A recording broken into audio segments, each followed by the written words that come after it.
अस्सलाम वालेकुम। सुबह सवेरे पाकिस्तान के साथ मैं हूं आपकी होस्ट सरवत वलीम। आज की अच्छी बात का आगाज़ करेंगे, वो है नेमत, उन नेमतों का शऊर और उन नेमतों का शुक्र अदा करना। हमारे अल्लाह ने हमें बहुत सी नेमतें अता की हैं, वो किसी भी शक्ल में होती हैं, मगर अनफॉर्चुनेटली उन नेमतों का शऊर हम नहीं कर पाते, उनकी पहचान हम नहीं कर पाते, या फिर हम ना शुक्री कर जाते हैं। तो अल्लाह ताला ने जो नेमतें हमें अता की हैं, उसमें दरख्त हैं जो हमें गर्मी से बचाते हैं, उसमें हमारे वालिदैन हैं, उसमें हमारा घर है, उसमें सबसे बड़ी नेमत हमारी सरजमीन, हमारा मुल्क, हमारा पाकिस्तान है। तो बहुत सारी ऐसी नेमतें हैं, खाने से मुतालिक भी हैं, इसके अलावा हमारे इर्द गिर्द से मुतालिक भी हैं, हमारे सुकून, हमारे आराम से मुतालिक हर वो नेमत जो हमारे लिए अच्छी साबित हो सकती है, अल्लाह ताला ने हमें अता की है। बहुत सारे लोग बहुत सारी नेमतों से उस तरह से फ़ायदा नहीं उठा सकते जिस तरह से आप, मैं या बहुत सारे और लोग फ़ायदा उठाते हैं।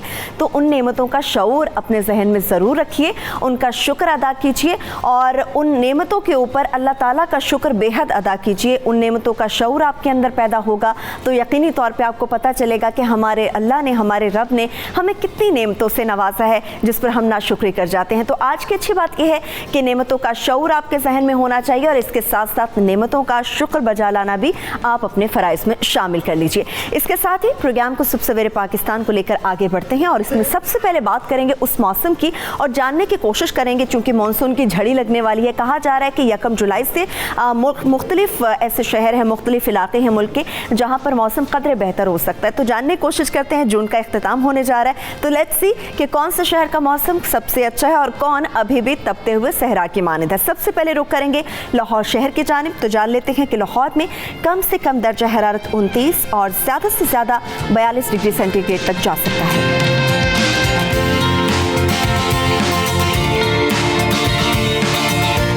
लाहौर के बाद रुख होगा इस्लामाबाद शहर का। वहाँ के मौसम की सूरत हाल भी आपके साथ शेयर करते हैं। इस्लामाबाद में कम से कम दर्जा हरारत रहेगा 27 और ज़्यादा से ज़्यादा 41 डिग्री सेंटीग्रेड हो सकता है।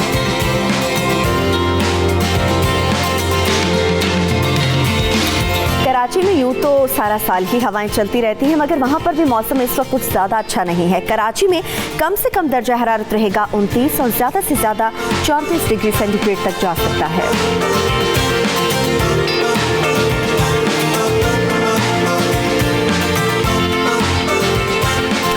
करेंगे अब पेशावर का। पेशावर के मौसम की सूरत हाल भी जान लेते हैं। पेशावर में कम से कम दर्जा हरारत रहेगा 27 और ज़्यादा से ज़्यादा 42 डिग्री सेंटीग्रेड हो सकता है।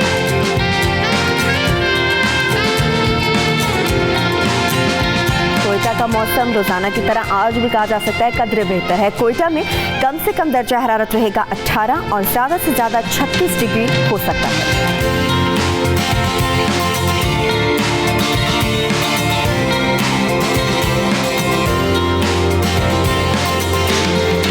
अभी चूँकि दुनिया भर में वर्ल्ड कैमरा डे को सेलिब्रेट किया जा रहा है और हर साल इसी दिन को वर्ल्ड कैमरा डे को सेलिब्रेट किया जाता है, मगर कैमरे की ओर से हम आपको आपके घरों तक नज़र आ जाते हैं। इस कैमरे की मदद से ही हम मुख्तलिफ शहरों का रुख भी कर लेते हैं। इस कैमरे की मदद से हम बहुत सारे लोगों को अपने करीब भी देख लेते हैं, एक वीडियो के जरिए उनसे बात भी कर लेते हैं। अब तो बहुत सारी ऐसी नई टेक्नोलॉजीज़ आ गई हैं कि कैमरे का इस्तेमाल ज़्यादा मौसर हो गया है और बहुत ज़्यादा आम हो गया है। इस कैमरे की मदद से हम आपको लिए चलेंगे अब इस्लामाबाद, जहाँ पर हमारे नुमाइंदा खुसूसी सुहेल भट्टी साहब मौजूद हैं, जो हमें तो कैमरा के जरिए नज़र आ रहे हैं, अपनी टीवी स्क्रीन के ऊपर आपको भी नज़र आएंगे और इस्लामाबाद की तरफ मौजूद हैं। तो उनसे रुक करते हैं, उनसे बात करने की कोशिश करते हैं। भट्टी साहब, गुड मॉर्निंग। आज वर्ल्ड कैमरा डे भी सेलिब्रेट किया जा रहा है और आप एक छोटे से कैमरे की वजह से हमें अपने सामने भी, इस्लामाबाद इतनी दूर बैठे हैं मगर हमें लाहौर में भी नज़र आ रहे हैं, और आपने प्रेडिक्शन भी की थी। अपने देखने वालों को बता दें कि 16 मार्च की वो डेट थी जहाँ पर आपने वो प्रेडिक्शन की थी। पहले वो अपने देखने वालों को दिखा देते हैं, वापस आके फिर भट्टी साहब से इससे मज़ीद बात करते हैं।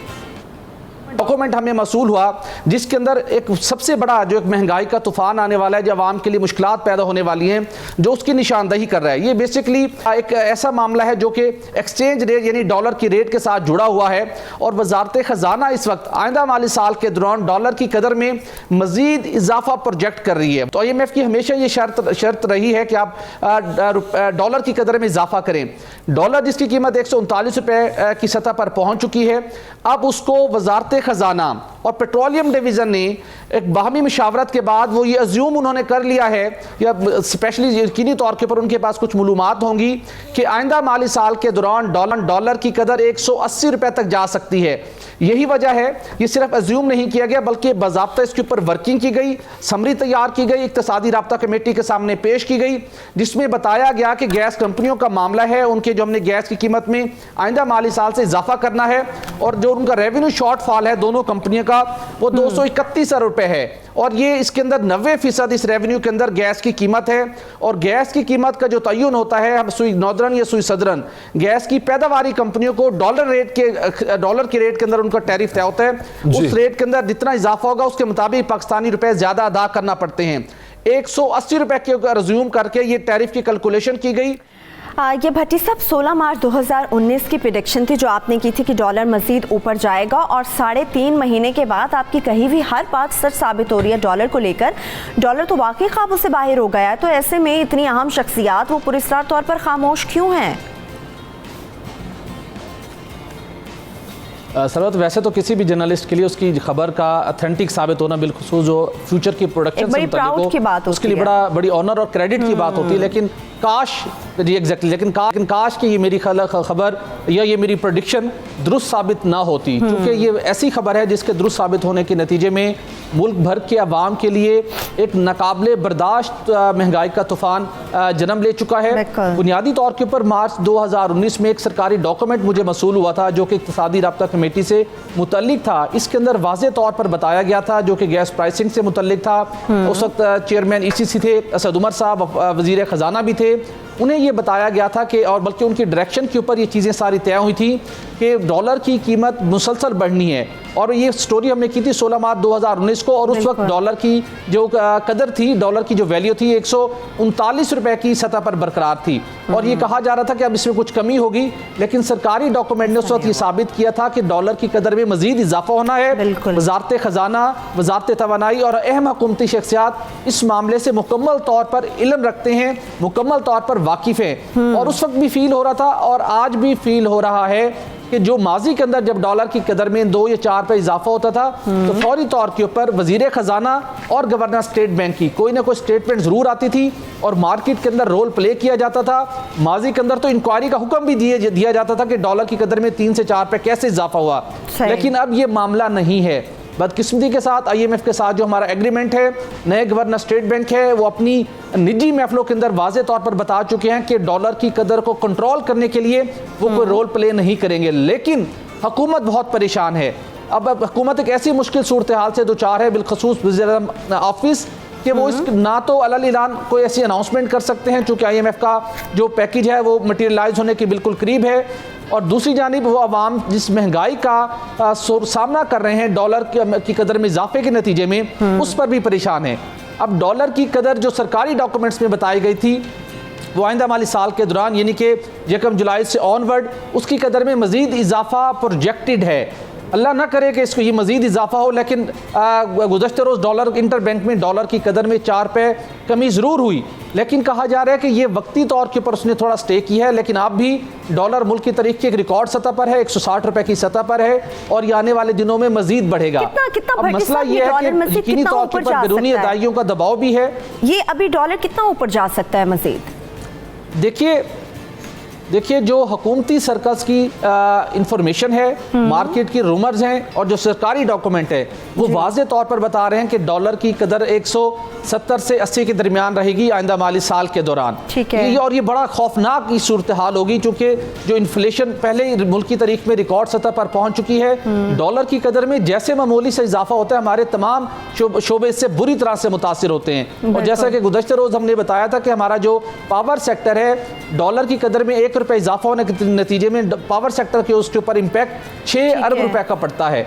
तो ये मुसलसल बढ़ रहा है। फिलहाल ना तो गवर्नमेंट इसको रोकने की पोजीशन में है, एक स्टेप प्राइम मिनिस्टर ने ज़रूर लिया है, जबकि महंगाई की शरह में मुल्क भर से इजाफे की शिकायत होना शुरू हुई। इवन यूटिलिटी स्टोर्स कॉर्पोरेशन के अंदर भी चीनी समेत दीगर जो बुनियादी ज़रूरत ज़िंदगी की अशिया हैं वो महंगी होना शुरू हो चुकी हैं। तो प्राइम मिनिस्टर ने एक नोटिस ज़रूर लिया, मुतलका अथॉरिटीज़ को हिदायत की कि वो इस मामले की इंक्वायरी करें।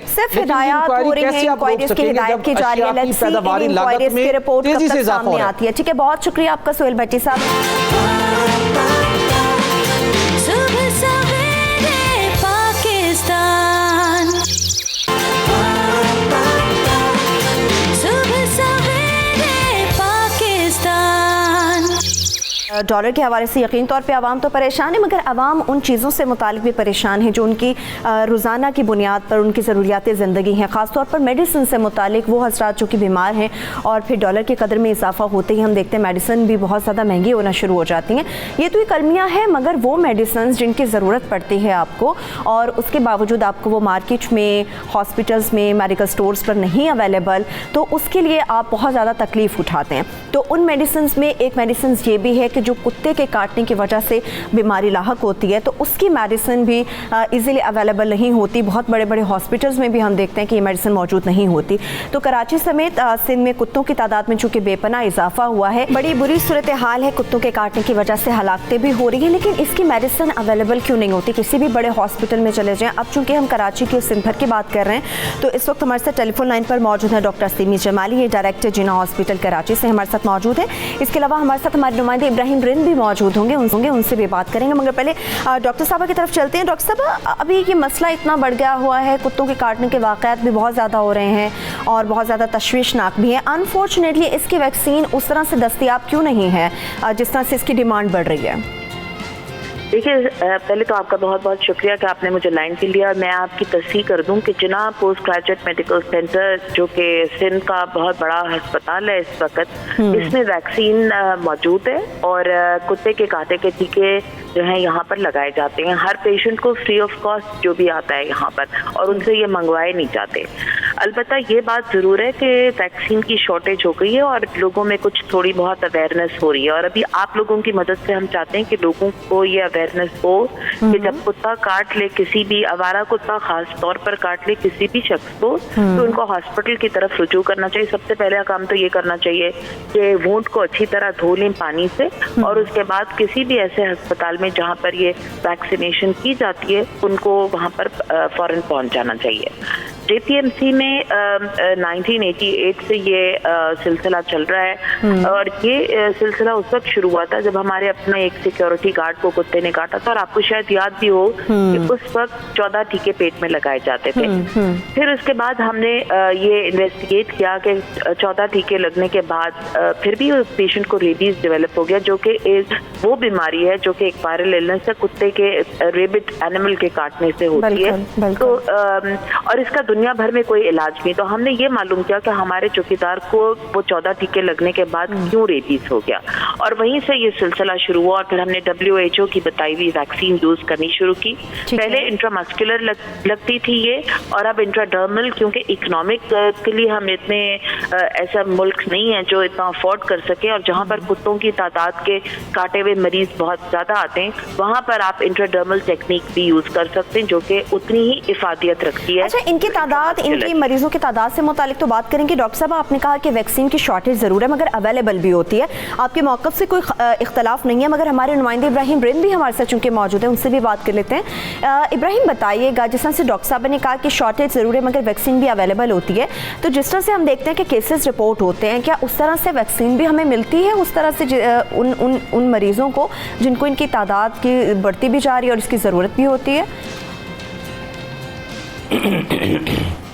जी देखें, बिल्कुल कराची समेत सूबे भर में वैक्सीन की शॉर्टेज हमेशा से रही है। सिर्फ जिना अस्पताल कराची है जहाँ पर कभी कभी साल में एक दफ़ा शॉर्टेज हो जाती है, वरना यहाँ पे वैक्सीन मौजूद रहती है। लेकिन जो सिविल अस्पताल है, सूबे का सबसे बड़ा अस्पताल है, वहाँ पर तो इंतहाई बुरा हाल है कि यहाँ पे तकरीबन हर साल 7 से 8 हज़ार केस आते हैं, जहाँ पर लियारी, मंगोपीर, गडाप टाउन और मुख्तलिफ सुरजानी टाउन से वहाँ पे मरीज़ लाए जाते हैं, लेकिन उनको वहाँ पे वैक्सीन नहीं मिलती, जिसकी वजह से जिस तरह हमने वहाँ पे रिपोर्ट की कि वहाँ पे रोज़ाना की बुनियादों पर जो मरीज़ आते हैं उनसे वैक्सीन जो है वो प्राइवेट लेवल से मंगवाई जाती है, प्राइवेट लेवल पर, क्योंकि तकरीबन 850 रुपये की ये वैक्सीन है, जो कि एक आम आदमी की जो पहुंच से बहुत दूर है, क्योंकि वो अगर दूर दराज इलाकों से आएगा टैक्सी रिक्शा करके तो उसको 700-800 रुपये तो पहले उसको किराया अदा करना पड़ेगा, फिर उसके बाद यहाँ पे पहुंचेगा। जिना अस्पताल में हमेशा से वैक्सीन रही है, लेकिन साल में कभी कभी यहाँ पे शॉर्टेज हो जाती है, जबकि इसके अलावा इतना बड़ी आबादी है कराची की 2.5 करोड़ से ज़्यादा की आबादी, यहाँ पे सिर्फ 2 अस्पताल हैं, सिविल और जिना, इसी में से वैक्सीन लगाई जाती है जो यहाँ पे हमेशा मौजूद होनी चाहिए, लेकिन सिविल अस्पताल में तो होती नहीं है। जिस तरह हमने रिपोर्ट की वहाँ के अस्पताल के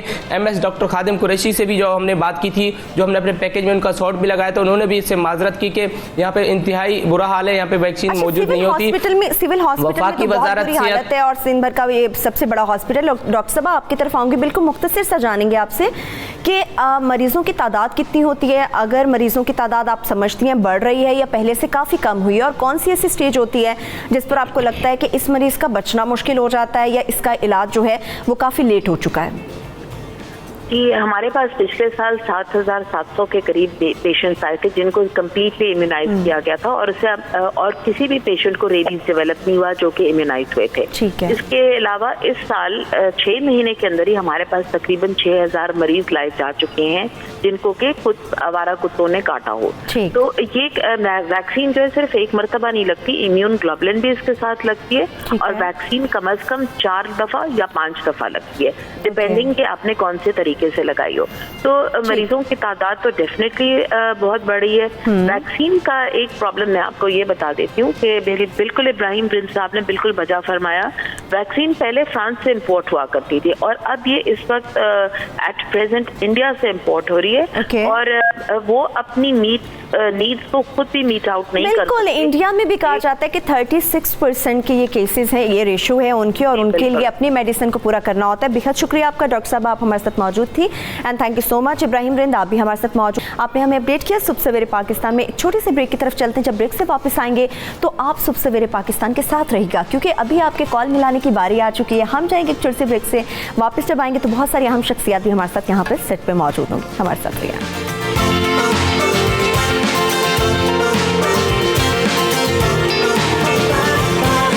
सुबह सवेरे पाकिस्तान, सुबह सवेरे पाकिस्तान।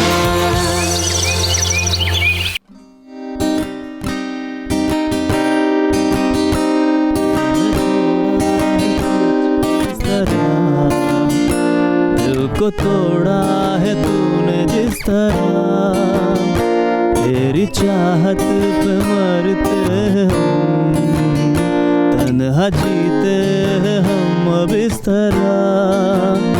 तुम हुए ना यूं हो के भी अपने, अब न दूंगी मैं तुमको सदा।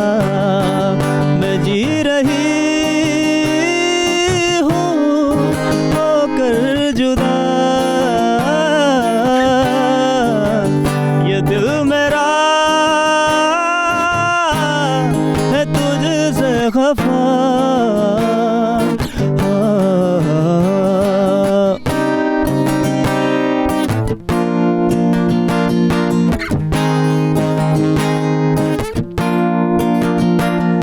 न वो हवाएं मिली, न वो फिजाएं मिली, मैं तड़पी बहुत तेरे बिन, कुछ ऐसी सजाएं मिली, न ढलती सी शामों के वो सिलसिले, क्यों मिलके भी मिलते न ये फासले, क्यों तन्हा से अब है ये लम्हे, क्यों मिली है मुझे ये सजा। मैं जी रही हूँ होकर जुदा, ये दिल मेरा है तुझसे खफा। तूने छोड़ा है कुछ इस तरह, दिल को तोड़ा है तूने जिस तरह, तेरी चाहत पे मरते हम, तन्हा जीते हैं हम अब इस तरह। वाह वाह वाह बहुत खूबसूरत मैं जी रही हूँ होकर जुदा, कितना खूबसूरत आपने गाया। हमारे साथ मोहम्मद आरिफ मौजूद हैं, एक कैमरे के ज़रिए फोकस हुए, सोशल मीडिया पर वायरल हुए, किसी तारुफ के मोहताज नहीं है, रंगों से खेलने वाला शख्स आज सुरों से खेल रहा है। आपको वेलकम करेंगे आरिफ, और इनके साथ ही अदनान जाफरी, उनको भी वेलकम करेंगे और इनसे मुतालिक तो बात करेंगे। मगर सबसे इम्पॉर्टेंट हमारे साथ स्टूडियोज में कौन मौजूद है? जी हाँ, हमारे साथ आगा बहिश्ते साहब मौजूद हैं, माहिर फल्कियात। इनके प्रेडिक्शंस वर्ल्ड कप और चाहे कोई भी प्रेडिक्शन हो वो सच साबित होती है। पाकिस्तान अफगानिस्तान के मैच की सूरत हाल क्या होगी ये तो आगा साहब से हम जानेंगे। मगर आगा साहब, अभी आरिफ भी हमारे साथ मौजूद है, इनका फ्यूचर आप कैसा देख रहे हैं? माशाल्लाह बड़े रोशन सितारे हो गए, आइंदा आने वाले दिनों में क्या देख रहे हैं, कहाँ तक जा सकते हैं? एक दुआ से फिर बाकायदा और फिर शुरू करते। बिस्मिल्लाहिर्रहमानिर्रहीम। अल्लाहुम्मा कुल्ल वलीकल हुज्जत इब्न अल-हसन सलवातुक अलैहि व अला आबाइहि फ़ी हाज़िहि स्साअह व फ़ी कुल्लि स्साअह वलिय्यन व हाफ़िज़न व क़ाइदन व नासिरा व दलीलन व ऐना हत्ता तुस्किनहु अर्ज़क तव्वाअन व तुमत्तिअहु फ़ीहा तवीला बिरहमतिक या अरहमर राहिमीन। बहुत शुक्रिया। इनकी आवाज़ देकर, नाम तो खैर मेरे पास डिटेल नहीं है, जब डिटेल हो तो फिर तफसील से इनके जो सियारों के हिसाब से जो देखते हैं, सितारों के हिसाब से उस पर बात हो सकती है। अलबत्ता इनकी आवाज़ को देख के ये मुझे लगता है कि ये बहुत आगे जाएगा और जिस अंदाज से गा रहा है और इश्क से गा रहा था। मैंने देखा, एक होती है ना लोग सिर्फ गाते हैं, एक बंदा होता है तड़प के गाना, एक दिल से आवाज़, और दिल से और तड़प से इश्क से, तो इसके अंदर ये इश्क नज़र आ रहा है। तो इस इश्क को देखते हुए मुझे लगता है कि ये बहुत आगे जाएगा। बस थोड़ी सी मौके मिलने की ज़रूरत होती है और वसाइल हो और थोड़ा कोशिश करें तो फिर मदद मिल जाती है, फिर आगे बढ़ जाते हैं। हाँ, आपकी फिर रास्ते बनते हैं खुद ब खुद, बिल्कुल बनते चले जाते हैं। और पाकिस्तान अफगानिस्तान के मैच से मुतालिक तो हम बात करेंगे। याद रहे कि अफगानिस्तान ने जो वार्म अप का मैच हुआ था उसमें हमारी कौमी टीम को हरा दिया था, उसमें हमें फतह नहीं मिली थी। आज के इसके मैच की सूरत हाल क्या बन सकती है? मगर इससे पहले पाकिस्तान और न्यूजीलैंड के मैच से मुतालिक आगा साहब ने क्या कहा था वो आपको सुना देते हैं, वापस आके इस पर बात करेंगे। पाकिस्तानी कौम के लिए मैं एक अच्छी खबर लेकर आया हूँ और बहुत ज़बरदस्त खबर है और मेरी इल्मी राय है ये, और ये सितारों का एक इल्म है। इल्म गैब तो मेरा खुदा जानता है। अलबत्ता आज पाकिस्तान ये मैच जो है वो न्यूजीलैंड को हरा देगा। ये तो आपने बड़ी अच्छी और खुशी खबर सुनाई थी हमें। आज भी मैं तवक्को करूं कि आप मतलब कोई अच्छी खबर हमें सुनाने वाले पाकिस्तान अफगानिस्तान के मैच। बल्कि मैंने टास्क भी कहा था कि टास्क भी जो है वो, हाँ, टास्क दोनों को कहा था। ये एक, पहले तो मैं ये बता दूं कि इल्म फल्कियात एक मुकम्मल इल्म है और इसको साबित करने के लिए मुझे बहुत मेहनत करनी पड़ी और बहुत कोशिश। जब मैं 2007 में, ये कई दफ़ा बता, एक दफ़ा ये बात करना चाहता, 2007 में जब मैं इमरान खान को 2018 के वज़ीर-ए-आज़म के मुख्तलिफ चैनल पर, ख़ुद सुहेल साहब की मुख्तलिफ प्रोग्राम में भी मैंने ज़ैदी साहब के पेशन गोई करता था, तो लोग कहते यार आगा साहब कैसे मुमकिन है, नवाज शरीफ और आसिफ अली जरदारी और उस वक्त मोहतरमा भी थे। तो एक इल्मी राय थी, लोगों को कहता वक़्त का इंतज़ार करो। जैसे जैसे हालात बनते गए और अल्हम्दुलिल्लाह फिर मियाँ नवाज शरीफ के और मुख्तलिफ बड़े बड़े पेशन गोइयाँ जो किसी को, जो ट्रम्प के बारे में पूरी दुनिया एक तरफ थी, मैं अकेले बैठ कर मैंने कहा देखो मेरी इल्मी राय ये है। हालांकि मीडिया क्या यार, पाकिस्तान के मीडिया भी सिर्फ ये कह रहा था कि हिलरी क्लिंटन जो है वो वज़ीर-ए-आज़म सदर बनेगी, तो मैं कहता था मेरी इल्मी राय ये है कि डोनाल्ड ट्रंप आएंगे, ट्रंप सदर बनेगा। तो ये बहुत सी चीज़ें थी जो अल्हम्दुलिल्लाह मुस्तकिल ठीक हो रही है। तो ये क्रिकेट के बारे में भी जब इब्तिदा में मैंने इसके ऊपर पेशेनगोइयाँ करने शुरू किया तो ये सब गलत हो रही थी। अच्छा, फिर मैंने कहा यार कोई तो फार्मूला होगा कि जिसको मैं देख लूँ, तलाश करूँ। अच्छा, आपके जायचे का तो तरीक़ाकार लिखी गई है, मतलब आपका नाम लेंगे या वालिद इल्म जफ़र से या इल्म फल्कियात जैसे इब्रानी इल्म से करेंगे तो आपका नाम आपके वालिद और वालिद के नाम से करेंगे। वो तो पता होता है कि ये सियार है तो ये खासियतें लिखी हैं, ये सितारे तो आपकी शादी होगी, ये सितारे तो आपके लिए मसाइल होंगे, इस बंदे से शादी नहीं करनी चाहिए, ये काम नहीं करनी चाहिए, ये कारोबार नहीं कर, वो तो सब कुछ लिखा है, हमें पता होता है जब हम बोलते हैं। अब ये खेल के बारे में कोई फार्मूला नहीं था। मैं बड़ा कोशिश किया करके पिछले कोई तो होगा, तो अल्हम्दुलिल्लाह पिछले 3 साल की पूरी मेहनत के बाद एक ऐसा मैंने फार्मूला निकालने में कामयाब हुआ और अनकरीब अल्लाह ने चाहा तो मज़ीद ये टास्क के ऊपर भी कर रहा हूँ। इसमें 2 ठीक हो रही है। अब तक जो 34-35 मैचों में से 4 जो है वो मेरी गलत हुई है, बाकी टास्क भी ठीक हुई है। तो मैं कहता हूँ ये 4 क्यों गलत हुई है, ये भी ठीक होनी चाहिए। अगर जब आपके पास फार्मूला है तो इसी तरीके से पेशेंट गोई 33 मेरी पेशेंट गोई मुस्तकिल ठीक हुई अब तक। आज क्या होगा?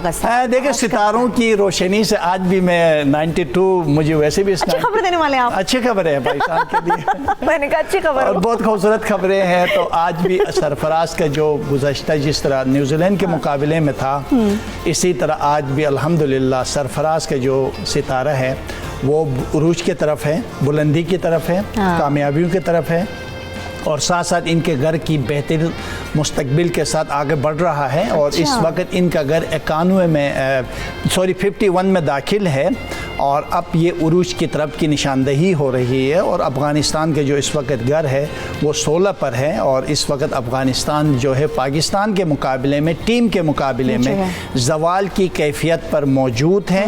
और आज पाकिस्तान इंशाअल्लाह ताला ये मैच जीतेगा, फ़तह कामयाबी के साथ आगे बढ़ेगा। और पाकिस्तान के जो सितारे हैं वो आज बहुत रोशन है। मैं ये भी कहूँ इल्म गैब तो खैर खुदा ही जानता है, मैं देखने वाले बड़े इतराज़ भी करते हैं। मैं उन दोस्तों से कहूँ अल्लाह ताला ने इल्म दिया है और जिस तरह महकमे मौसमियात है और इल्म कभी हराम नहीं है, ये जहन में रखिएगा। इस्लाम में इल्म हराम, हाँ इस्लाम ने उन काहिनों को हराम करार दिया है कि जो अपनी तरफ से अंदाजे से बातें करते हैं, वो हराम है। एक इल्म होना और उसके ऊपर बात करना वो एक अलग बात। अगर मैं कहूँ ऐसे बगैर इल्म आपका जाओ बेटा तुम्हें बेटे दे दी, ये हराम है। जाओ बेटा तुम्हारा ऐसा होगा, ये हराम है। चलिए मैच तो पाकिस्तान जीतेगा, टॉस कौन जीतेगा ये भी हमें जरा बताएं। बड़ी ये दिलचस्प मालूमात है जो हम और सारी टॉस के बारे में 100% तो जिस तरह क्रिकेट के बारे में शोर होता हूँ उस फार्मूले के ऊपर काम कर रहा हूँ, उसके हिसाब से आज टॉस जो है वो अफगानिस्तान के हक में नजर आ रहा है।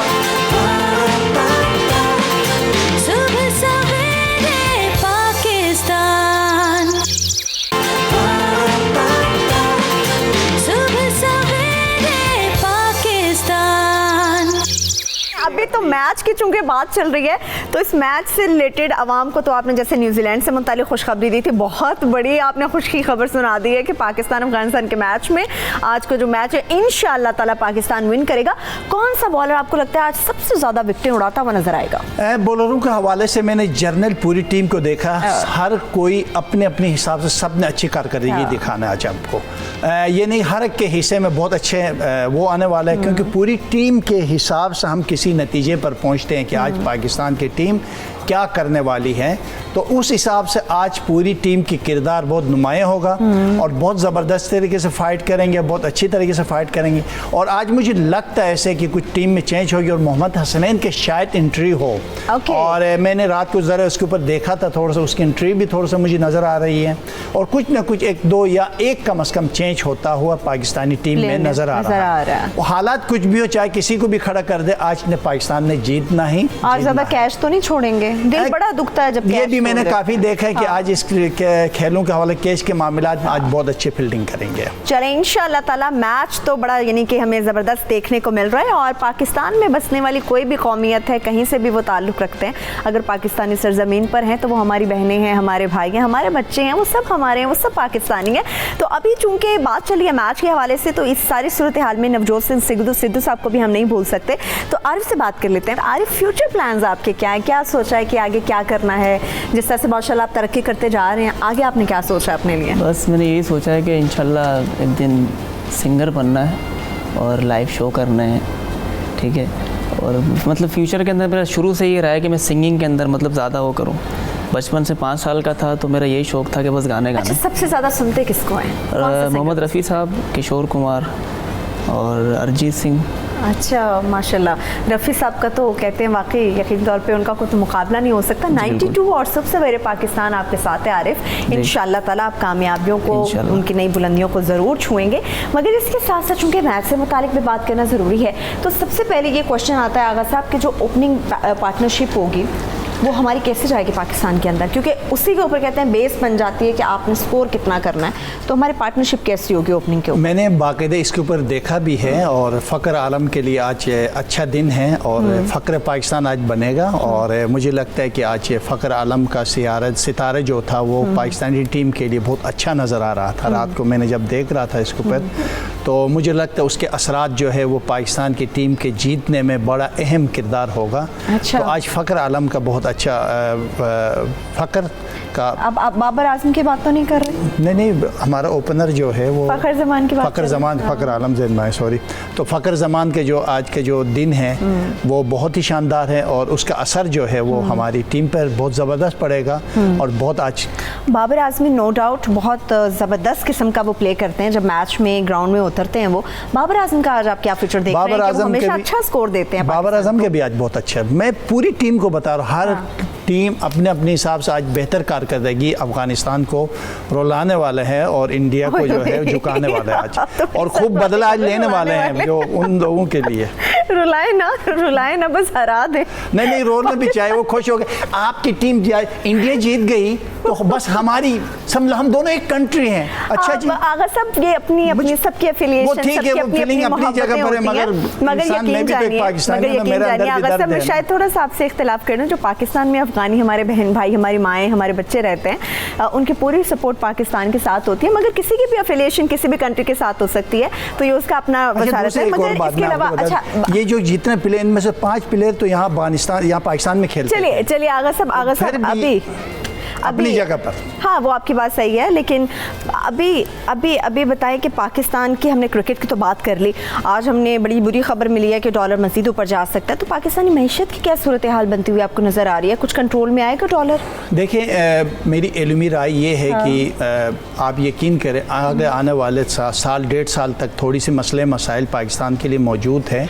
आप लिख के रखिएगा और ये नोट करिएगा और आप चलाओगे ये इंशाल्लाह, और अगले 1.5 से 2 साल में 132 तक नीचे डॉलर आएगा। और मैंने देखा है, और आप देखेंगे ये महंगाई इतनी नीचे आ जाएगी कि हमारे जो इब्तिदाम अभी जो कर रहे हैं ना, जो परेशानी है, थोड़े से इब्तदाई दौर पर कुछ इक्तिसादी हालात बेहतर करने के लिए कुछ इस तरह के फ़ैसले हैं, और आने वाले नताइज पाकिस्तान के हक़ में, बिलखुसूस अवाम के हक़ में शानदार नज़र आ रहा है, ज़बरदस्त नज़र आ रही है। और ये महंगाई की जो शोर व शराबा है ये टूट जाएगा और इंशाल्लाह डॉलर भी नीचे आएगा। और बिलखुसूस जुलाई के बाद, जुलाई अगस्त में जो स्टॉक एक्सचेंज बहुत तेज़ी के साथ ऊपर जाएगा, और साथ साथ जून के तकरीबन 25-26 के बाद डॉलर में मज़ीद जो है वो नीचे आ जाएगा। अब डॉलर बढ़ना थोड़ा सा ऊपर नीचे हो सकता हो, मगर डॉलर जो है जिस अंदाज से बढ़ने के इम्कान, एक दफ़ा तो मैं देख रहा था 184, 190 तक भी मुझे नज़र आ रहा था। अच्छा। कि ये डॉलर जा सकता है। तो मकसद ये कि कुछ ना कुछ ऊपर नीचे हो सकते हैं, मगर ये हालात अगले 1.5 साल तक हालात बेहतर हो सकते हैं। 1.5-2 साल का अरसा है और उस उम्मीद के साथ के हालात खान साहब की क़यादत में अच्छे चले जाएंगे। सुबह सवेरे पाकिस्तान।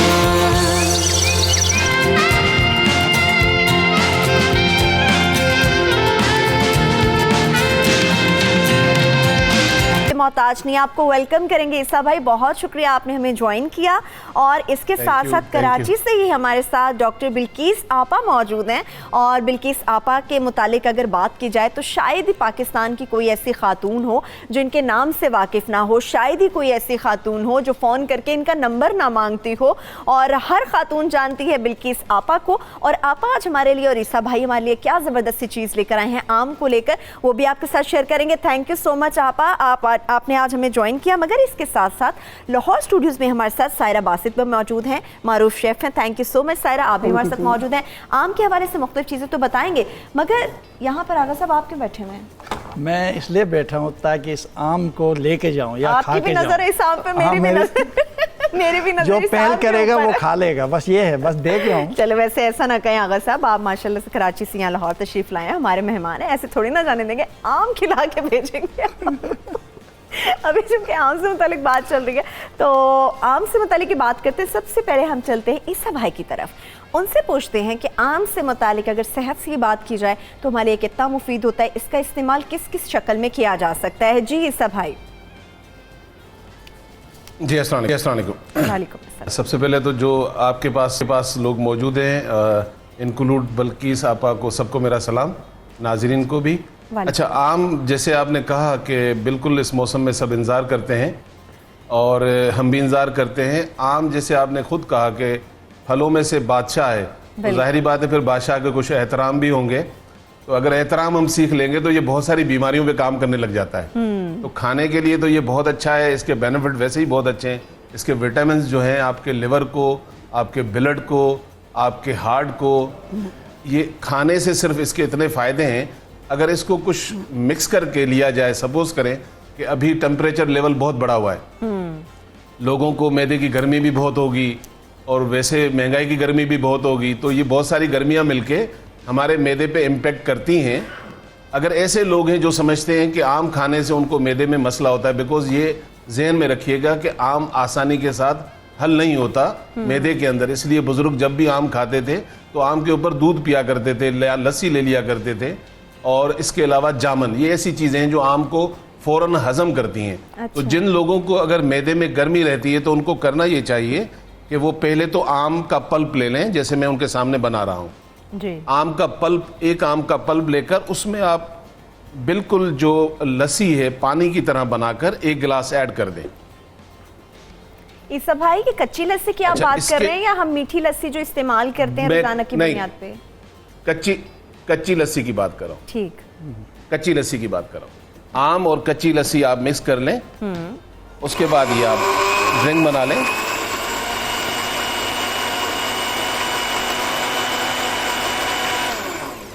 जो कि हम रेडी कर चुके हैं।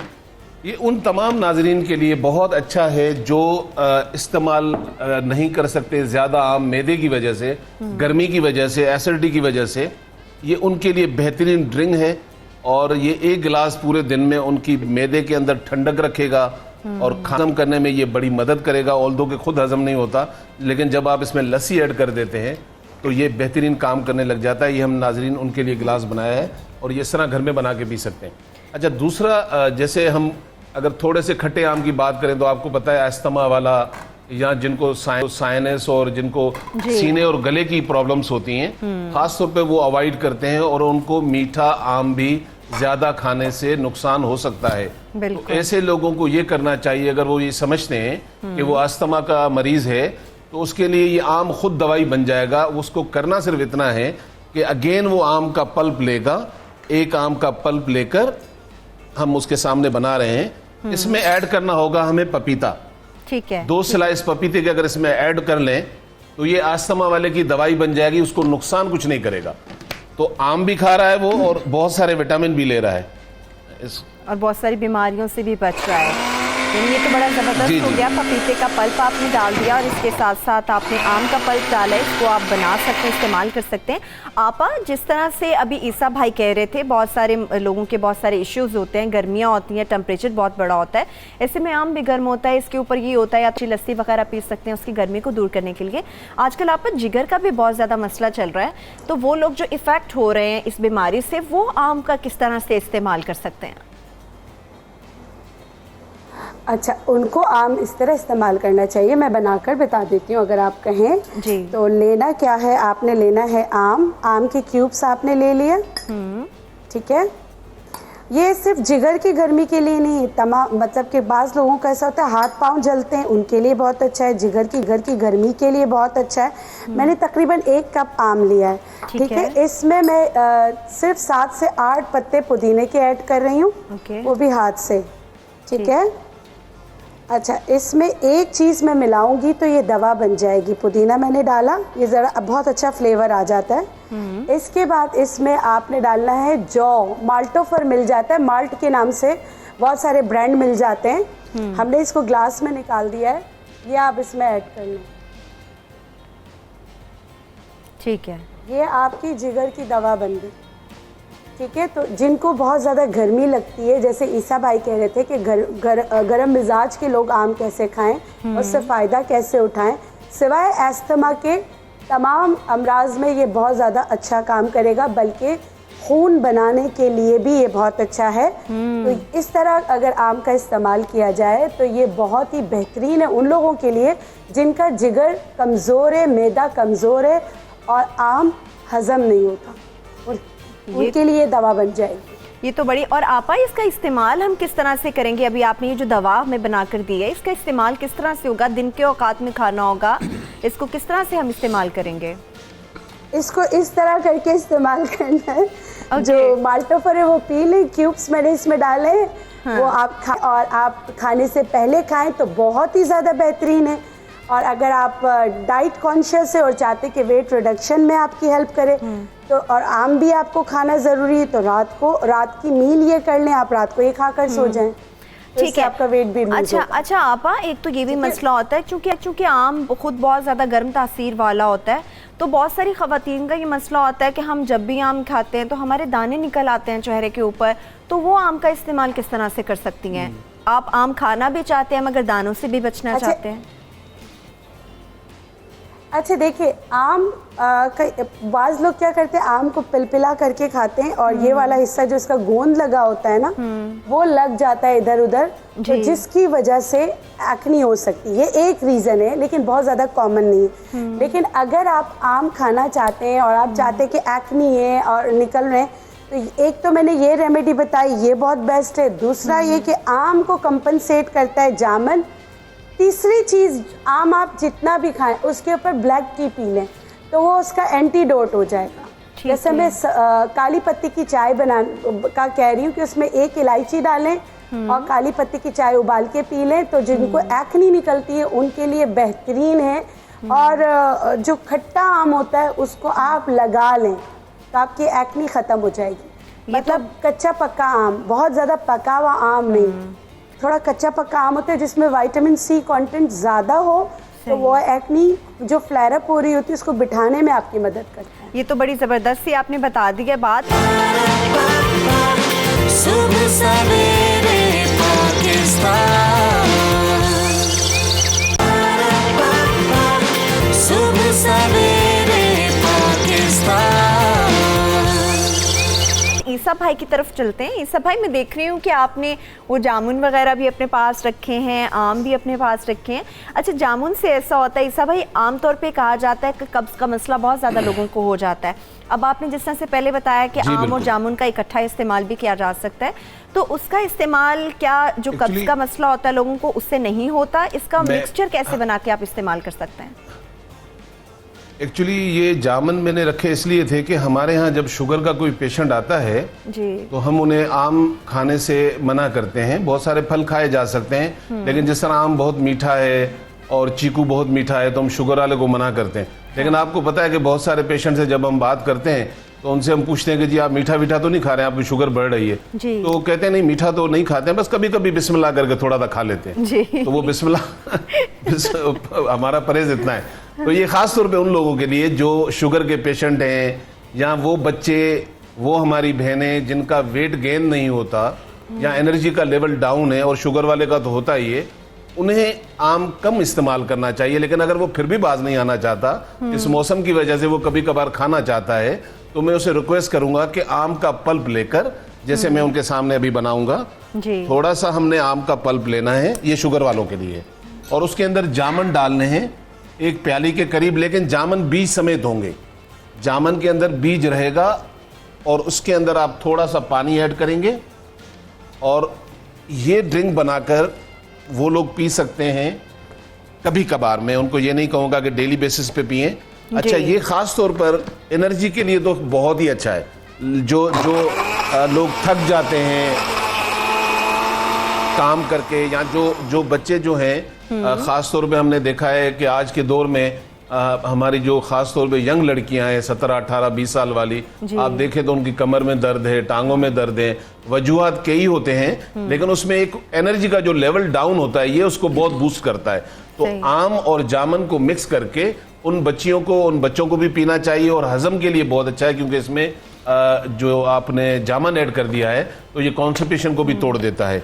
इसके अलावा अब ये तो खाने के तरीके तो बहुत हैं, लेकिन अब मैं आपको बता रहा हूँ कि लंबे बाल करने के लिए, अच्छा, लंबे बाल करने के लिए ईसा भाई मुझे कॉलर भी ले ले, हो सकता है उनका भी बालों का ही मसला हो। मैं भी मुझे भी इंटरेस्ट है कि मुझे पता चले कि बाल अच्छे और लंबे कैसे किया जा सकते हैं। उनसे बात कर लेते हैं। इस वक्त हमारे साथ ज़ैनब मौजूद हैं वज़ीरिस्तान से, उनसे बात कर लेते हैं।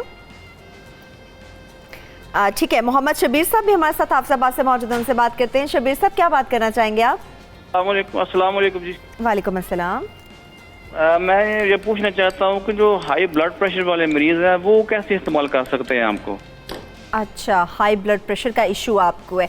ठीक है शबीर साहब, थैंक यू सो मच आपने कॉल की। ईसा भाई, ये भी साथ साथ बताइएगा जिन हजरात को हाई ब्लड प्रेशर है, ब्लड प्रेशर बहुत ज़्यादा हाई हो जाता है, वो आम का इस्तेमाल किस तरह से करें? फिर हम बालों की तरफ बढ़ते हैं और मुझे भी ज़रा आप बताएं फिर बालों का।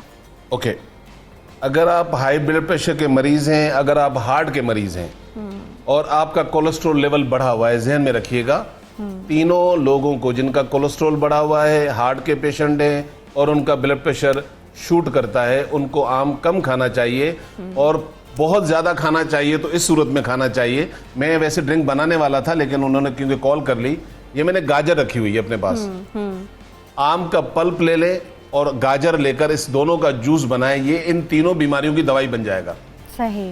अगर अकेले आम के अंदर आप गाजर ऐड कर देंगे तो ये कोलेस्ट्रॉल के लिए अच्छा है, ब्लड प्रेशर को डाउन रखेगा, दवाइयां तो वो अपनी खाएगा, लेकिन ये गाजर ऐड करके खाएंगे तो ये इनकी मेडिसिन बन जाएगी, जो लाल गाजर हम घरों में इस्तेमाल करते हैं। बिल्कुल, जो आम भी अपने घरों में इस्तेमाल करते हैं। अच्छा ईसा भाई, इससे मुतालिक तो बालों के मुतालिक भी आपसे पूछेंगे, मगर अभी आपा से भी पूछते हैं। आपा, जिस तरह से ईसा भाई ने भी शुगर के पेशेंट्स के हवाले से कुछ हमें इन्फॉर्मेशन हमारे साथ शेयर की है आम को लेकर, तो जिनको आम एक तो बहुत ज़्यादा पसंद है उसको अवॉइड नहीं कर सकते। आपको पता है कि बहुत सारे लोगों को कुछ ऐसी नेमतें अल्लाह की तरफ से, कुछ ऐसे फल पसंद होते हैं जिन पे आपका हाथ नहीं रुकता। मेरा आम पे हाथ नहीं रुकता, बट थैंक्स टू अल्लाह कि मतलब कोई ऐसी बीमारी नहीं है। तो लेकिन जिन लोगों को शुगर का भी इशू है और वो बच बचा के, आंख बचा के, छुप छुपा के आम भी ज़्यादा से ज़्यादा खा लेते हैं, तो वो इसका इस्तेमाल किस तरह से कर सकते हैं?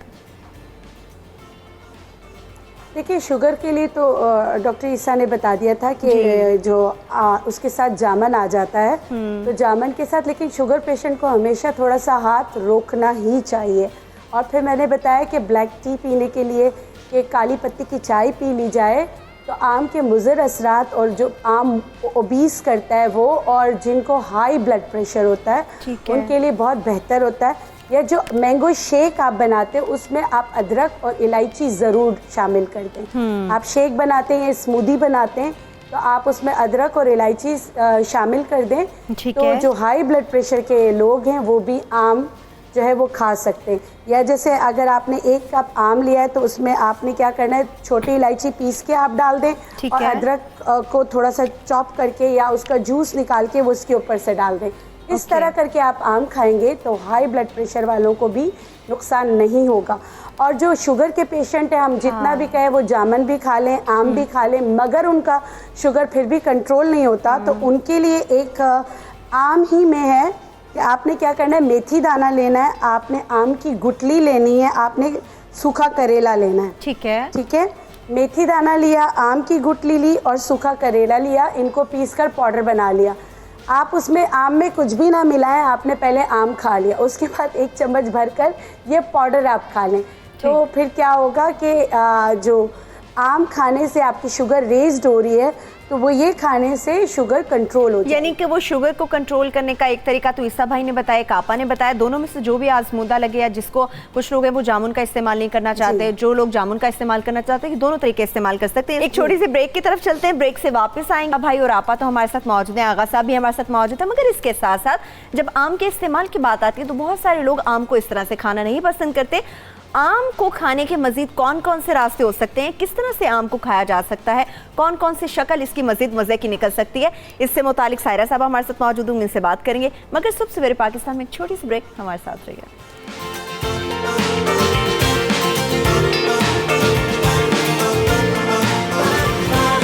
सुबह सवेरे पाकिस्तान,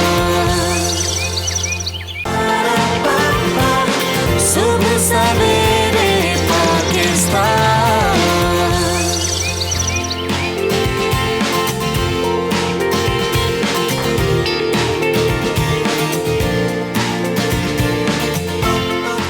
आज तो फलों के बादशाह आम ने हमारे पूरे स्टूडियोज में डेरे डाले हुए हैं। इवन के कराची में ईसा भाई और आपा भी मौजूद हैं। उनकी तरफ भी टेबल पे हम देख रहे हैं सिर्फ आम ही आम नज़र आ रहे हैं, बहुत कुछ नज़र आ रहा है। हमारे पे यहाँ पे जो शेफ़ हैं उन्होंने भी बड़ी मज़े की चीज़ें बनाई हैं, वो भी आपके साथ हम शेयर करेंगे। मगर इससे पहले मुझे बालों से मुताल्लिक फ़ायदा उठाना चाहिए। बहुत सारी ख़वातीन हैं ईसा भाई, मतलब उनके बाल वेटलेस होते हैं, जिस तरह से आपा ने भी बताया था एक चीज़ कि हम किस तरह से उसको इस्तेमाल कर सकते हैं। जैसे मैं अपने बालों की बात करूँ, ईसा भाई मेरे बाल माशाल्लाह बहुत अच्छे बढ़ते हैं, लेकिन वेटलेस से हो जाते हैं। हमारा तो रोज़ का काम है ब्लो ड्राई कराना, स्ट्रेटनर को यूज़ करना, स्प्रेस कराना। तो किस तरह से हम अपने बालों को ठीक करें? मतलब मेरे बाल हैं वेटलेस से हो गए मगर अच्छे तरीके से बढ़ते हैं वो, इसका क्या करो? नीचे से बिल्कुल रुए से हो जाते हैं। हाँ, ख़ास तौर पर क्योंकि जब बहुत सारी ख़वातीन जॉब करती हैं तो उनका ड्राई का इस्तेमाल ज़्यादा होता है, तो आस्ता आस्ता बाल उनके थोड़े से फ्रिजी हो जाते हैं और वॉल्यूम कम हो जाता है स्पेशली। तो उनको मैं कहूँगा कि इस आम का फ़ायदा उठाएं। और ये हमने 2 टेबल स्पून आम का पल्प जो है वो लिया हुआ है, और साथ में इसमें आप ऐड करने वाले हैं 1 टेबल स्पून कोकोनट ऑयल। ठीक, अच्छा, 1 टेबल स्पून कोकोनट ऑयल करें। बाल ज़्यादा हैं तो आप इस कोकोनट ऑयल को 2 टेबल स्पून भी कर सकते हैं, ठीक है। लेकिन इसमें सिरका सिर्फ 1 टेबल स्पून ही इस्तेमाल होगा। तो हमने बेसिकली 3 चीज़ें उठाई। आम का पल्प लिया हमने 2 टेबल स्पून, और हमने इसमें कोकोनट ऑयल लिया और सिरका लिया। इसको हम पेस्ट बनाकर बालों के रूट्स में लगाएंगे। अच्छा, ये बाल बढ़ाने में बड़ा इसका अच्छा अमल होता है और आपकी रीग्रोथ करता है ये। तो आप ये घर में बनाकर आराम से इस्तेमाल कर सकते हैं। 20 से 25 मिनट आप इसको रख लें, उसके बाद आप इसको नहा लें। और ये डेली बेसिस पे किया जा सकता है, हफ्ते में 2-3 दफ़ा किया जा सकता है। आपने अभी एक बात की थी कि आम खाने के तरीके बहुत हैं। तो मैं आज गर्मियों में खुद खा रहा हूँ, तो नाज़रीन को शेयर कर रहा हूँ कि मैं आम किस तरह खाता हूँ, वो आप जरा देखिएगा टेक्निक। ये आम मैंने उठाया हुआ है। अच्छा, मैं तो नहीं खा सकती सेट पे बैठ के, सारा मेकअप मेरा खराब हो जाएगा। हाँ, नहीं, मैं तरीका बता रहा हूँ। ये मैंने आम के बीच में छुरी फेर दी है, ठीक है। बीच में छुरी फेर कर मैंने इसको थोड़ा सा घुमाया और ये एक हिस्सा निकल आया। अच्छा, एक हिस्से को मैंने स्पून, अब मैंने इसको अंदर ही अंदर इसका पल्प जमा करना शुरू किया, और ये बेहतरीन आइसक्रीम की शक्ल इस्तेमाल कर जाएगा। अच्छा, अब ये देखिए, ये मैंने एक काम तो ये कर लिया। साथ साथ में गर्मियां हैं तो स्किन को फ्रेश करने के लिए मैं क्या करता हूँ, इसी में से 1 टेबल स्पून निकाल के अलग कर देता हूँ, और आम को तो मजे से मैं आइसक्रीम की तरह खा रहा होता हूँ। कितना मजा आ रहा है, खा रहा हूँ मैं आइसक्रीम की तरह, मजा आ रहा है आपको देख के। अब मैंने जो अलग से रखा था 1 चमचा, इसका मैं साथ में क्या करता हूं कि 1 चमचे के अंदर मैं 2 टेबल स्पून दही डाल देता हूं। ठीक है। अब 1 चमचा हमने पल्प लिया, 2 टेबल स्पून दही लिया। ये बेहतरीन गर्मियों का स्किन पैक है, ये स्किन मास्क जो है, साथ में आप पूरे चेहरे पे लगाकर आम खाते रहे। 20 मिनट के बाद आप चेहरा धो लें, तो आम का फायदा तो अंदर गया, लेकिन चेहरा आपका बहुत ग्लो करने लगता है। अच्छा, ईसा भाई, तो ये आपकी स्किन के लिए भी मैंने जी बहुत ही अच्छा। ईसा भाई, लड़कियां इसलिए भी थोड़ी परेशान होती हैं, उनको ज़रूरत होती है कि नाइट क्रीम हम यूज़ करें। वो गर्मियों में कलर थोड़ा टैन हो जाता है और अच्छा नहीं लग रहा होता, ब्लैक हो जाता है, डाइट अच्छी होती है, सब अच्छा होता है, लेकिन गर्मी में भी इतना नहीं फिरती, कलर फिर भी ख़राब हो जाता है। तो इस मास्क को हम किन औकात में इस्तेमाल कर सकते हैं, और क्या ये हमारी स्किन को ग्लो दे सकता है? देखिए, एक्चुअली ये है ही ग्लो के लिए। आम और योगर्ट, ये ध्यान में रखिएगा, ये बेहतरीन ग्लो के लिए क्रीमें जो हमारी बहनें बच्चियां इस्तेमाल करती हैं। मार्केट्स में बहुत सारे ब्रांड्स होते हैं। सच्ची बात यह है कि स्किन के पेशेंट उन क्रीमों की वजह से हमारे पास बढ़ जाते हैं, क्योंकि वो जब तक लगाए उनके फायदे हैं, और जब वो छोड़ देते हैं तो स्किन पहले से ज़्यादा ख़राब हो जाती है बिकॉज ऑफ केमिकल।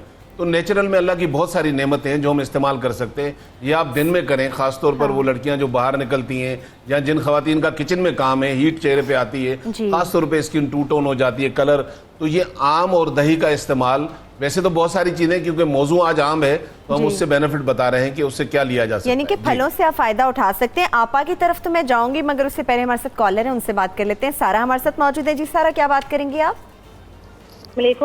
वालेकुम अस्सलाम जी, मुझे डॉक्टर ईसा से बात करनी है और मेरे छोटे छोटे 2-3 सवाल हैं जी। एक तो ये कि डॉक्टर साहब, मेरी जो बाल हैं वो डबल हेड्स हो जाते हैं और वाइट हो रहे हैं बहुत तेजी से, और मैं मैरिड हूँ, मेरी शादी को 1.5 साल हुआ है। तो प्रेगनेंसी टेस्ट जब मैंने करवाए हैं तो उसमें ये था कि एग मैच्योर नहीं होते, लेकिन ये कि फिर ट्रीटमेंट के बाद वो रिकवर कर गए, वो अब उनका साइज वगैरह जो है वो सब सही होता है, लेकिन फिर भी जो है वो प्रेगनेंसी डिले हो रही है। और बस आखिरी सवाल ये है कि मेरी स्किन, फेस की स्किन जो है वो गालों के पास ना थोड़ी सी लूज होती जा रही है, वो उसका रीजन समझ नहीं आ रहा। हालांकि मतलब मेरी बाकी स्किन बिल्कुल टाइट है, सही है, लेकिन गालों के पास से जो थोड़ी सी वो लूज हो रही है। ठीक है, ये आपका क्वेश्चन नोट कर लिया, थैंक यू सारा। वकास भी हमारे साथ कॉलर है, उनसे बात कर लेते हैं। जी वकास, क्या बात करेंगे आप? हेलो वकास, हम आपसे अच्छे से बात कर सकेंगे अगर आप अपने टीवी का वॉल्यूम लो कर लेंगे। बंद कर दिए। जी जी, बात कीजिए। अच्छा, मैं डॉक्टर साहब से बात करना चाहता हूँ कि मुझे ना 13 साल से ना बीमारी है यूरिन की। ठीक है। हेलो जी जी, सुन रहे हैं आपको, सुन रहे हैं वकास, सुन रहे हैं आपको। तो मैं ये कह रहा हूँ कि मुझे 13 साल से ना बीमारी है यूरिन की जी। तो मुझे बिल्कुल कंट्रोल नहीं होता रात को ना डॉक्टर साहब। तो जी, तो ठीक है, बहुत शुक्रिया वकास। अभी डॉक्टर साहब से हम जानेंगे। आपा की तरफ अभी चलते हैं। ईसा भाई के लिए मैंने सवालात ये नोट कर लिए। आपा, और भी बहुत सारे मसाइल होते हैं ख़वातीन को, ख़ास तौर पर स्किन से रिलेटेड जो है मैं बात कर रही थी, बालों से रिलेटेड बात कर रही थी। नाखूनों का बड़ा अहम मसला है ख़वातीन का। गर्मियों में हाथ, एक तो आपको पता है सबसे ज़्यादा आपके पानी के अंदर रहते हैं, काम करते हुए ख़वातीन के नेल्स ख़राब होते हैं, हाथ ख़राब होते हैं। तो इस सीज़न में इससे बचाव हम कैसे कर सकते हैं? अच्छा, उसकी बचाव मेरा नहीं ख्याल कि आम से कर सकते हैं, लेकिन सना के पत्ते जो हैं उसको उबालकर ठंडा कर लें। ठंडा करने के बाद अपने जो ये नेल फंगस के लिए भी बहुत अच्छा होता है, आप उसमें डिप कर लिया करें तो उससे बहुत अच्छा होता है। लेकिन आम खाने से आपकी जल्द बहुत अच्छी रह सकती है, आपके नाखून बहुत अच्छे रह सकते हैं। तो आम का इस्तेमाल, फलों का बादशाह, इसका इस्तेमाल करना चाहिए। और ख़ासकर जिनको क्रैम्प्स पड़ते बॉडी में, लथार्जिक होते हैं, क्रैम्प्स पड़ते हैं, मेरी बच्चियों के साथ भी ये मसला होता है, या मखसूस अयाम का दर्द होता है, तो उनके लिए भी आम बहुत अच्छा होता है कि आम और बनाना दोनों को मिक्स करके शेक बना के पिया जाए, तो उससे उनको बहुत, उनके लिए बेनिफिशियल है कि वो इस तरह इस्तेमाल करेंगे तो उनको बहुत फ़र्क पड़ेगा।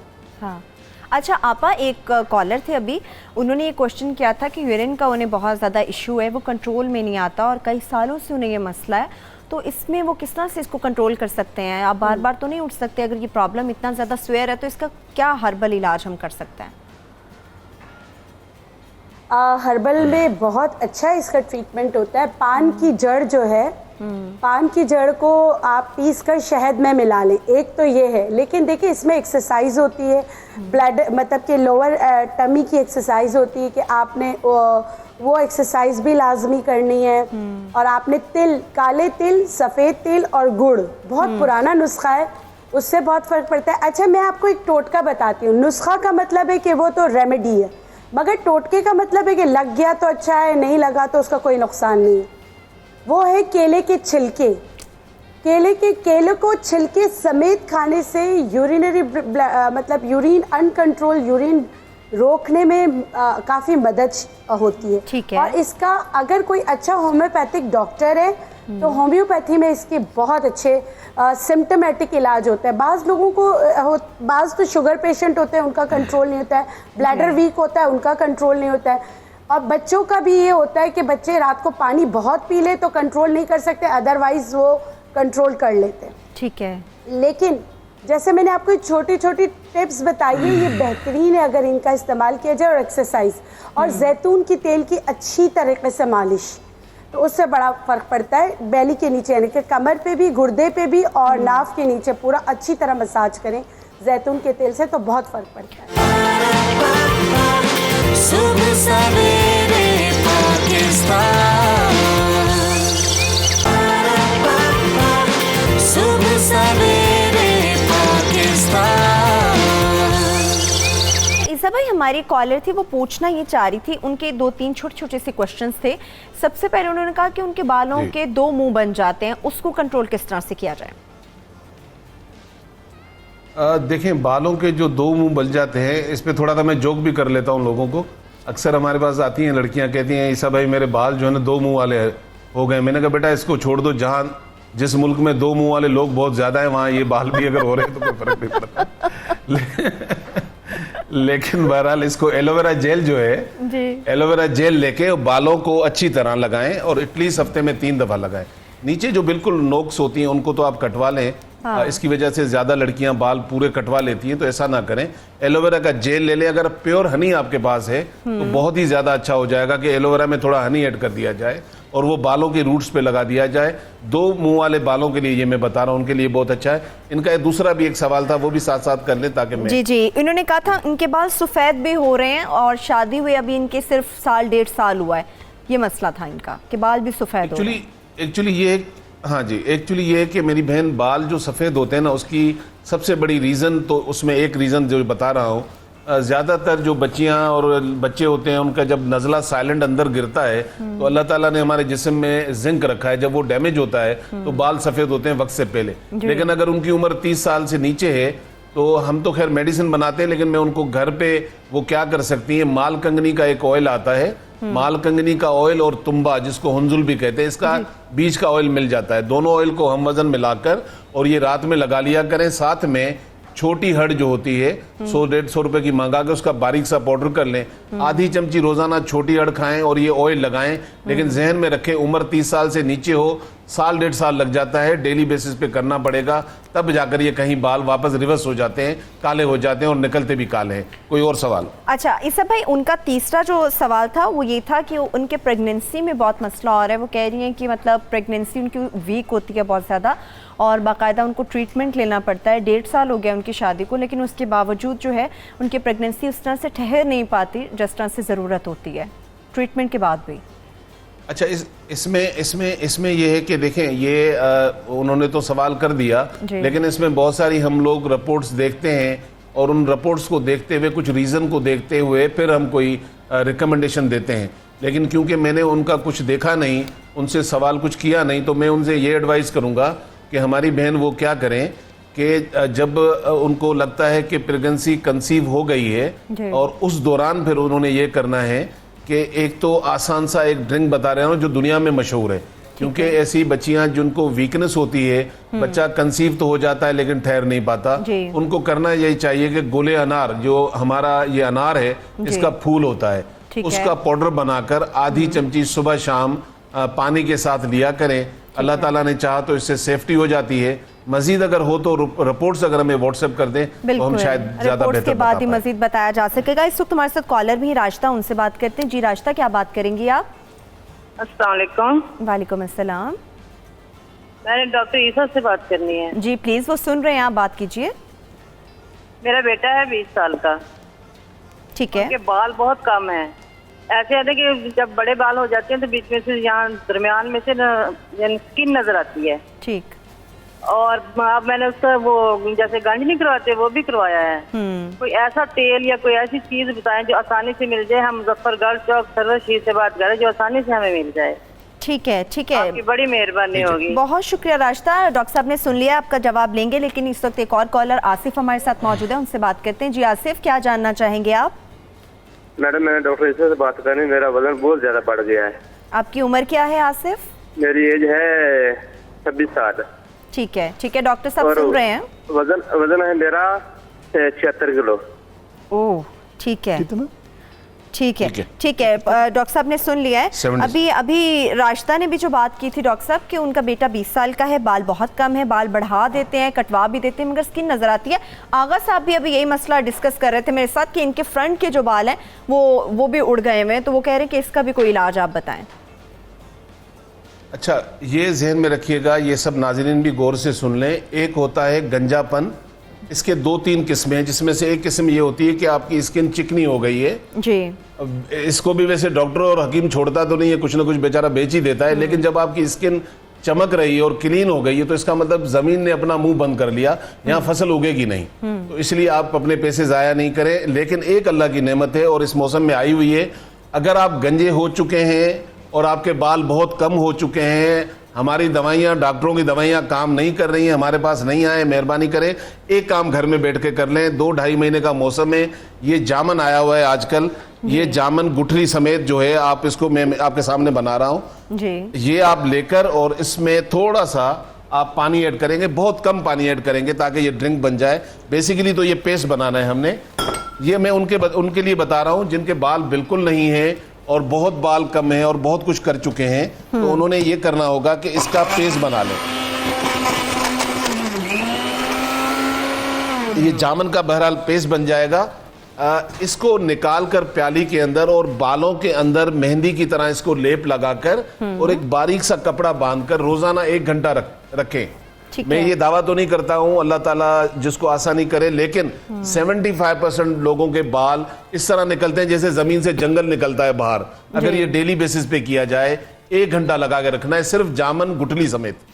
ये बहुत अच्छा है। अच्छा, आसिफ भी हमारे साथ कॉलर थे, ईसा भाई, वो जानना ये चाह रहे थे, उनकी एज है 26 ईयर्स, 26 साल के हैं, मगर वेट उनका 76 किलो है, 76, तो वो इसको कंट्रोल किस तरह से करें? ठीक है, अच्छा, ये थोड़ा सा मैं ये उनसे रिक्वेस्ट करूंगा क्योंकि हम सामने देख नहीं रहे हैं कि 2 टेस्ट ये ज़रूर करा लें। एक तो अपना लेपिड प्रोफाइल करवा लें, दूसरा T3, T4, TH करा लें। अगर करा लिया है और नॉर्मल है तो फिर तो कोई मसला नहीं है। अगर ये दोनों में कोई चीज़ है तो फिर उसकी ट्रीटमेंट कराएं, कहीं से भी कराएं। अच्छा, अगर कुछ भी नहीं है और वो वज़न कम करना चाह रहे हैं तो आजकल बेहतरीन मौसम है, उसका फ़ायदा उठाएँ। वैसे तो 2 चीज़ें बता देता हूँ, जैसे आपके पास बासानी मिल जाता है तुक मलंगा या चिया सीड मिल जाते हैं, आपने आधी चमची लेनी है। तुक, अच्छा, लोग करते क्या हैं, पानी के अंदर तुक मलंगा डाल के उसको छोड़ देते हैं, तो वो फूल जाता है, जो कि हमारी रवायत है, हम ऐसे भी, लेकिन ऐसा करना नहीं चाहिए। आप आधा गिलास पानी लें, आधी चमची तुक मलंगा डाल के उसको पी लें सुबह नाश्ते से पहले, और रात में भी डिनर से पहले इसी तरह तुक मलंगा पिएं। ये आपके वेट को कम करता है। और डाइट प्लान इस तरह कर लें कि सुबह नाश्ता बेहतर करके रात की रोटी कम कर लें और 1 घंटा वॉक करें। और अगर आप वॉक नहीं करना चाहते हैं तो फिर भाई 4-5 हज़ार हमें दे दें, हम दवाई दे देंगे। ठीक है, क्योंकि अमूमन यहाँ लोग वॉक नहीं करते, वो चाहते हैं डॉक्टर ही सिर्फ वेट कम करे तो अपनी सेहत। ठीक है, हमारे साथ एक और कॉलर है अक्सा, उनसे बात कर लेते हैं। जी अक्सा, क्या जानना चाहेंगी आप? मुझे डॉक्टर बिल्किस से पूछना था कि अक्सर कहते हैं कि अलसी यूज कर सकते हैं हम वेट लॉस करने के लिए। ठीक है, ठीक है, तो क्या किस एज में वो यूज करनी चाहिए और किस तरह से यूज करनी चाहिए, प्लीज आप इस बारे में कुछ बता दें। ठीक है, thank you so much Aksa. आपा सुन रही हैं? जी आपा, इनका क्वेश्चन है, क्या बताएंगी आप कि किस तरह से उसका इस्तेमाल हो सके?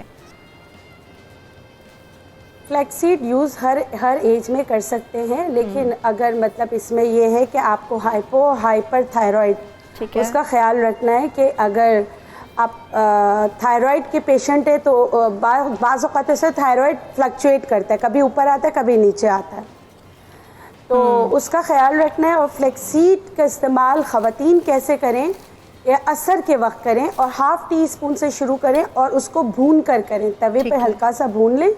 भूनने के बाद उसका इस्तेमाल करें। आप उसके इस्तेमाल के बेशुमार तरीक़े हैं।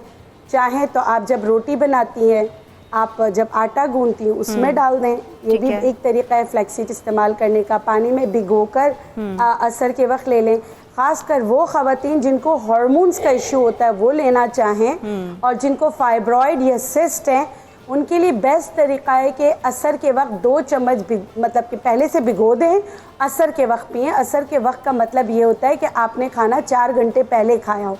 ठीक है, इस चीज़ का ख्याल रखते हुए अगर इस्तेमाल करेंगे तो उससे बहुत फ़र्क पड़ता है, बजाय सुबह खाली पेट लेने के। असर का वक्त मेरे हिसाब से, मेरी स्कूल्स ऑफ थॉट कहती है, ख़वातीन के लिए अच्छा है। हाँ, अगर आप बच्चों को देना चाहते हैं, नेचुरल फाइबर देना चाहते हैं, ओमेगा 3 देना चाहते हैं, तो फिर 1/2 टीस्पून से ज़्यादा नहीं दें या 1/4 टीस्पून से ज़्यादा ना दें। ये तरीका इसका होना चाहिए। ये बिल्कुल बेस्ट आपने तरीका बताया। बहुत शुक्रिया आपका बिल्किस आपा, आप सुबह सवेरे पाकिस्तान में हमारे साथ मौजूद थी। और ईसा भाई, आपका भी बहुत शुक्रिया।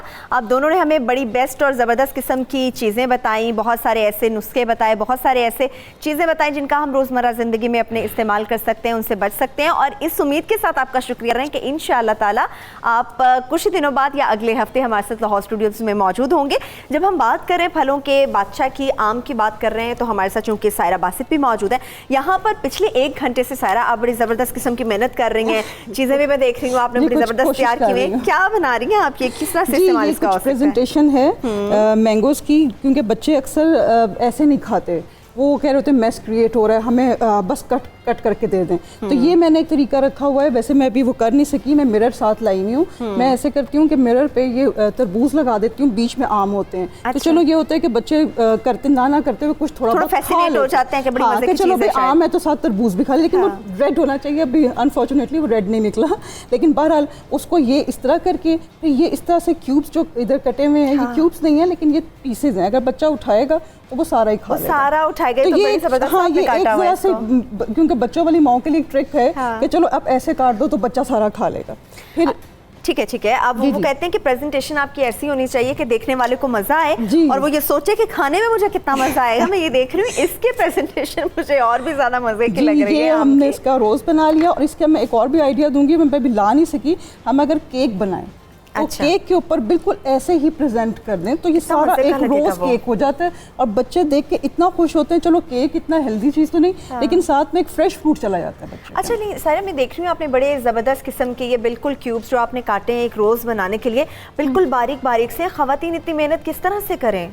बहुत आसान है, बस इसमें एक चीज़ है कि थोड़ी सी प्रैक्टिस और आपके पास जो छुरियां हैं वो जरा प्लीज अच्छी होनी चाहिए। अच्छी होनी जो होती है ना, कोई 8 साल पुरानी छुरियां या जहेज की छुरियां वो फेंक दें प्लीज। और वो वाली छुरियां ने इतनी कोई महंगी नहीं होती, तो प्लीज उसको रिप्लेस करते रहें छुरियों को। और ये सारे एलिमेंट्स ऐसे हैं कि अगर बच्चे खाना चाहते हैं या आप बच्चों को खिलाना चाहते हैं तो इसमें तमाम कुदरती अज़ा मौजूद हैं। यहाँ पे हम देख रहे हैं बड़े ज़बरदस्त तरीके से यहाँ पे तरबूज के पीसेस काटे हुए हैं, मैंगो है, यहाँ पर खीरा पड़ा हुआ है। तरबूज ऊपर से निकाला है, ये बहुत इजी है, यूं आप करें और फटाफट वो निकल आता है। कोई गेस्ट आ रहे हैं, एक दफा कट करके दिखा दें, हमारे देखने वालों को पता हो कि क्लियर होना चाहिए।